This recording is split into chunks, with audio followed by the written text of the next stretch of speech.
I, 34F, may be the villain in this situation for refusing to help my stepdad financially after my mom passed away, despite being well off. This is difficult to write, but here goes. About a year ago, I lost my mom to cancer, and watching her go through that was one of the hardest things I've ever had to endure. I loved her more than anything, and to this day, I still can't fully process that she's gone. The grief has been overwhelming. Growing up, it was just me and my mom until I was 13, when she married my stepdad, Frank.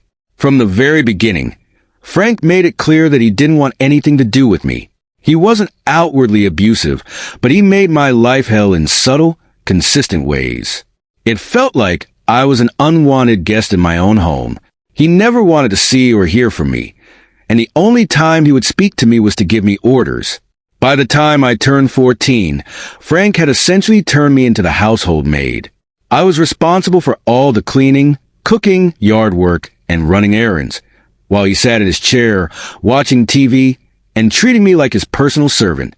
If I didn't do things quickly or to his satisfaction, he would criticize me, saying things like, "You're so useless. No wonder your dad left." That was the kind of emotional abuse I endured daily. My mom would always defend him, telling me he worked hard and was just tired. I loved her, but I'll never understand why she allowed him to treat me that way. I moved out the moment I turned 18 and never really looked back. Over the years, I've had very little contact with Frank, only ever seeing him because of my mom. Fast forward to a year ago when my mom passed away. Now, Frank is in serious financial trouble. Apparently, he never planned for the future, and they were barely getting by. He has been blowing up my phone, asking for financial help, since I'm doing well for myself in marketing. He's trying to guilt me by saying that I'm family, and that my mom would want me to take care of him. Here's where I might be the bad guy. I flat out told him no. I don't feel like I owe him anything. He made my life miserable growing up, and is only reaching out to me now because he needs money. I was nothing but an inconvenience to him. And now he expects me to swoop in and bail him out like a dutiful daughter? I don't think so. Now he's calling me selfish and saying I'm dishonoring my mom's memory by abandoning him like this. I feel like he's trying to manipulate me. On the other hand, I do wonder if I'm being too cold-hearted. He was married to my mom for 20 years, and I know she loved him. She might have wanted me to help him, but every time I think about giving him money, all I can remember is how he treated me. That anger resurfaces, and I can't bring myself to do it. So, am I the villain for refusing to help my stepdad financially, even though I can afford to? Or am I justified in cutting him off after everything he put me through? You aren't the villain here. You're under no obligation to help someone who mistreated you, even if they were married to your mom. Frank treated you poorly, and now that he's in trouble, he's reaching out purely for his own benefit. You've done well for yourself, and you don't owe him anything after the way he treated you during your childhood. I'm struggling with a situation right now, and I need to get it off my chest. I'm 34 years old, and about a year ago, I lost my mom to cancer. Watching her go through that was one of the hardest things I've ever experienced. She was my entire world, and I still can't fully comprehend that she's gone. The grief has been all-consuming at times, and I don't think I'll ever fully move past it. Growing up, it was just my mom and me for the first 13 years of my life. Then, when I was 13, she married Frank, my stepdad. From the very beginning, it was clear that Frank had no interest in having any kind of relationship with me. He wasn't physically abusive, but he made it very clear that I was unwelcome in his life. Frank wasn't shy about treating me like a burden. He rarely spoke to me unless it was to give me orders, and he made it clear he didn't want to see or hear from me unless I was doing something for him. By the time I turned 14, I had essentially been turned into the household maid. I was responsible for cooking, cleaning, doing yard work, running errands, pretty much everything. Frank would sit in his chair, watching TV, while I ran around taking care of the house. If I didn't do something fast enough, or if he wasn't satisfied with the way I did a chore, he would insult me.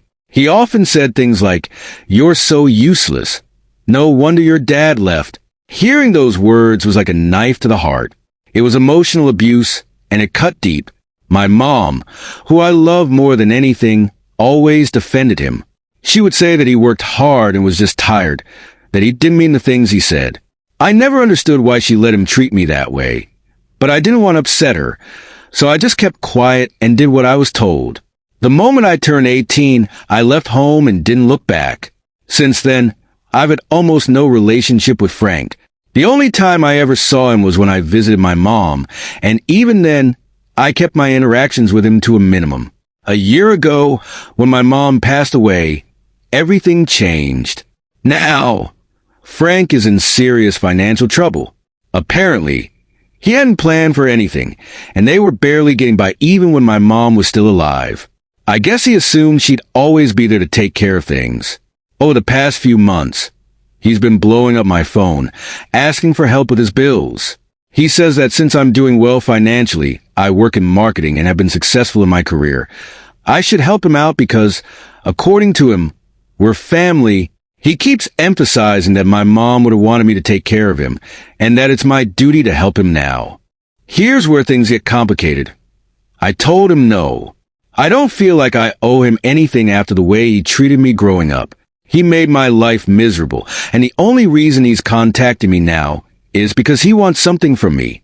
I was nothing but an inconvenience to him for years, and now, suddenly, I'm supposed to be the dutiful stepdaughter and bail him out? I don't think so. But Frank is relentless. He's calling me selfish and accusing me of dishonoring my mom's memory by abandoning him in his time of need.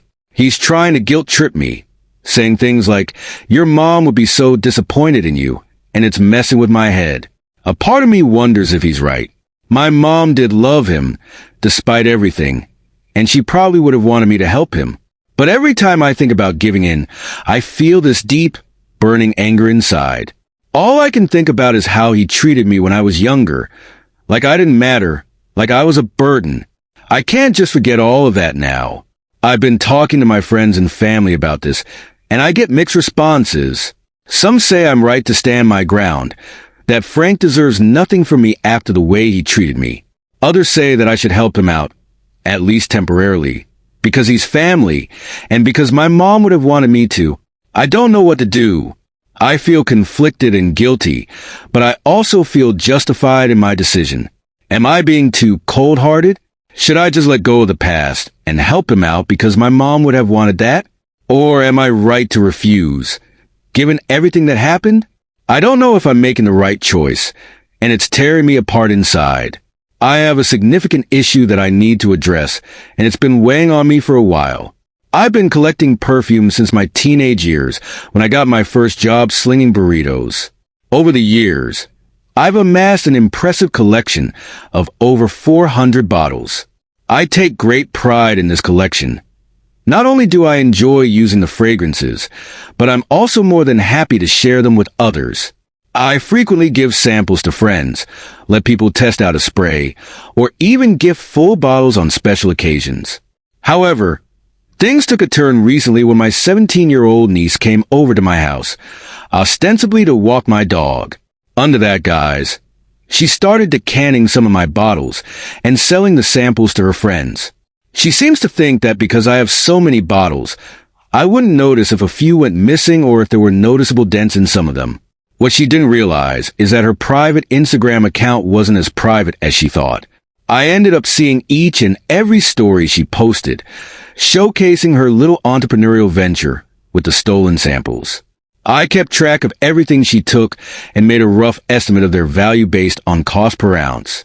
Fortunately, she mainly grabbed the popular TikTok perfumes instead of my rare niche ones.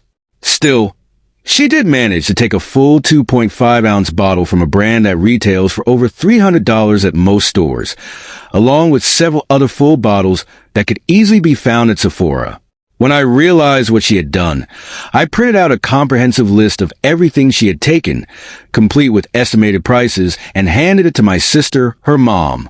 I made it clear that I expect to be fully reimbursed for what she stole. Unsurprisingly, my sister got furious with me, insisting that my niece is just a kid and that kids make mistakes. I agreed that kids do make mistakes, but this situation presents an important opportunity for her to learn from those mistakes. The money that my niece was planning to use for a car is now going to have to go towards paying me back, and I genuinely don't feel bad about that. I'm just grateful that I'm not even considering involving the police or pursuing small claims court. I feel like this incident needs to serve as a wake-up call for her. It's a valuable lesson about the consequences of stealing and dishonesty. If she had approached me and asked if she could sell samples to her friends, I might have entertained the idea. I know that getting samples of niche perfumes can be challenging, but she chose to go behind my back instead, ruining any chance of that happening. Now, she has to face the consequences of her actions.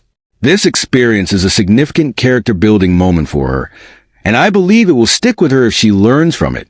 Some people might think I'm being too harsh, but I feel it's crucial for her to understand that stealing, regardless of the item's value, has consequences. At 17, she's on the cusp of adulthood. If she continues down this path, she risks getting into serious trouble in the future. I'm trying to be kind in my way by teaching her a lesson now, rather than letting her get away with it, which could lead to more severe consequences later on, like a criminal record if she tries something similar with the wrong person. I'm not involving the authorities or legal action because I want to protect other family members from unnecessary fallout. My sister is upset, claiming that I'm more concerned about family embarrassment than teaching my niece a lesson. But the truth is, I want my niece to face the consequences of her actions. She needs to understand that just because she's a teenager doesn't mean she can escape responsibility for her decisions. Life is full of lessons, and I hope this is one she takes seriously and learns from.